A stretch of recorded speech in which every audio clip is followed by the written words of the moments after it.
How often do you read a blog post or watch a video that was just not relevant? Or, if you're the person creating this content, how do you make sure that what you come up with is relevant, makes a difference, and achieves its objectives? At a high level, there are 3 steps that need to take place. One is you define the audience. Who are they demographically, psychographically, geographically? What do they care about? What are their day-to-day challenges? And what are their longer-term goals? What is preventing them from achieving them? The second is to define the goal of the content. From your perspective, what are you hoping to achieve? Is it to generate awareness or to credentialize? Is it to start a single conversation or build a community? Is it to induce trial or generate a transaction? The third step is to create the content, to write, to film the video, record the podcast. This is tough. Assuming that the first 2 are addressed, finding inspiration for the underlying content shouldn't be tough though. The secret though is to work at the intersection of 2 ideas. Consider, at the intersection of a daily news item and your product or service, people are particularly interested in a trending news story, may also be interested in the connection to your product and service. Now the downside of this is the window of interest for older news is small. Your post might not have a long tail of readership.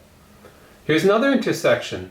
The intersection of the date, time of year or special event, and your product or service. So back to school, Christmas holidays, Thanksgiving, election date. Now the downside here is once that date's passed, the post may not be relevant. Until next year, that is. How about the intersection of research and your product or service? Government stats, market research reports, corporate surveys, those are all examples. The downside is this approach requires you to be constantly scanning for this information. Consider using Google Alerts or Hootsuite to surface relevant research. And how about this one? At the intersection of another product and service and your own.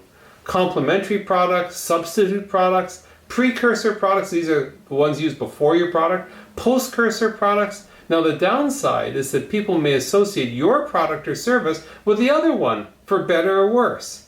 So more intensive monitoring is required. The key to being relevant, however, can be found at these 2 most powerful content intersection. The first is at the intersection of their interests and your product or services capabilities.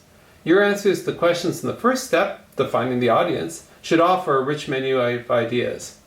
The second is at the intersection of their interests and your marketing goals. For inspiration, look to the answers in the first 2 steps. While this goal should underlie every piece of content you create, an indirect route will sometimes build trust faster than a more in-your-face marketing call to action.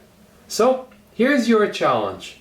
Experiment with the intersection concept on your next blog post or video or podcast or any other content. Not only will you be more relevant for your audience, but you will also help to grow it. I'm Randall Craig. I hope this got you thinking. And if it resonates, please do reach out and tell me why. I could be reached at www.randallcraig.com.